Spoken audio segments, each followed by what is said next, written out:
Her hand freezes on a jar of cinnamon. Grocery store, fluorescent light. Then she's 7 years old.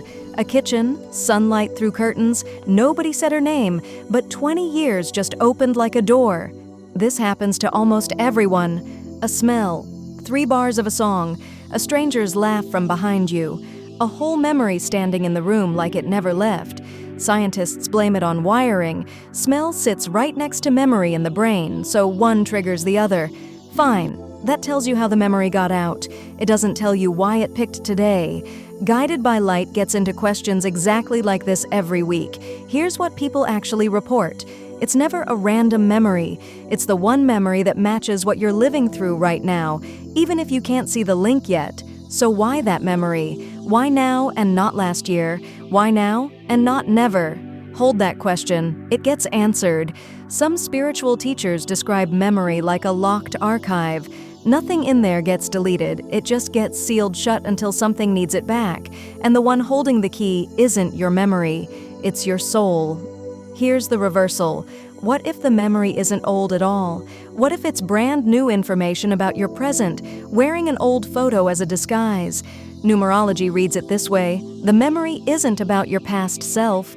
It's a mirror held up to what you're feeling right now. Same fear, same joy, different decade. Look at when these moments actually hit. Right before a decision, right after a loss, in the middle of a change you haven't admitted to anyone yet, sometimes not even to yourself.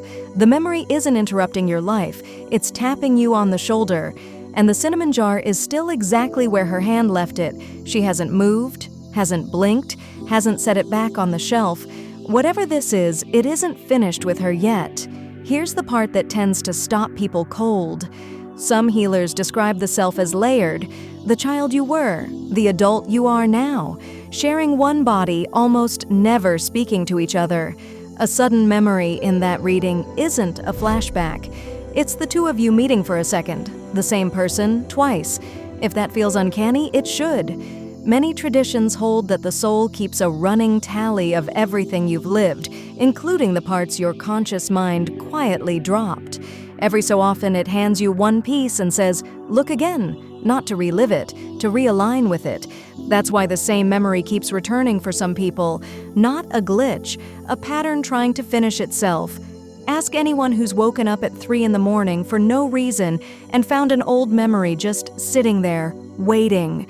Many call this the same moment knocking again and again until it's finally let in. There's a second layer people notice less. Certain memories only resurface around certain people.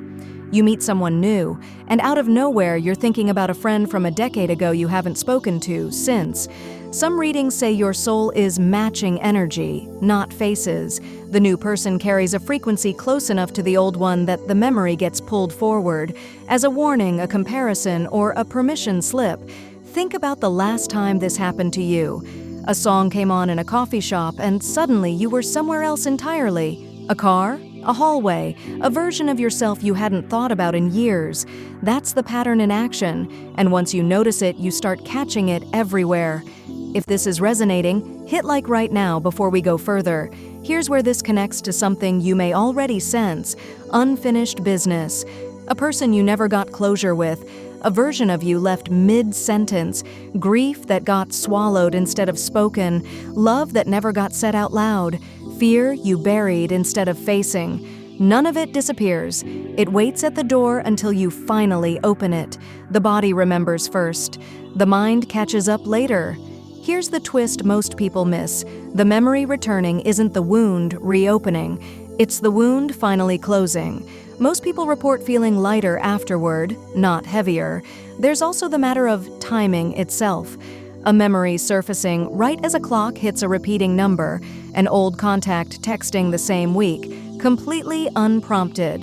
Numerology traditions point to sequences like 1111 as confirmation, proof the memory landed exactly when it was needed, not a second before. Some describe it like a letter you forgot you mailed yourself years ago, arriving now, right when you're finally ready to read it. Others compare it to a lighthouse beam sweeping past in the dark, brief, then gone, but enough for 1 second to show you exactly where you're standing. For those on a twin flame path, Sudden memories of a person or place are read as the soul circling back to something unresolved between two people who were never really finished, not feared, honored, then released. Some teachers add a smaller detail that rarely gets mentioned. The body often reacts before the mind does. A tightness in the chest, a held breath, a sudden urge to sit down. That physical jolt, they say, is the soul recognizing the moment before you consciously do. So back to her, standing in that aisle, jar in hand. She isn't losing time. She's catching up with herself. Old growth finally completing itself the moment she's ready to receive it. Nothing to fear here, no matter how sudden it feels. If this kind of reading speaks to you, subscribe now. These moments tend to arrive in clusters once you start paying attention, and that's exactly what this channel tracks.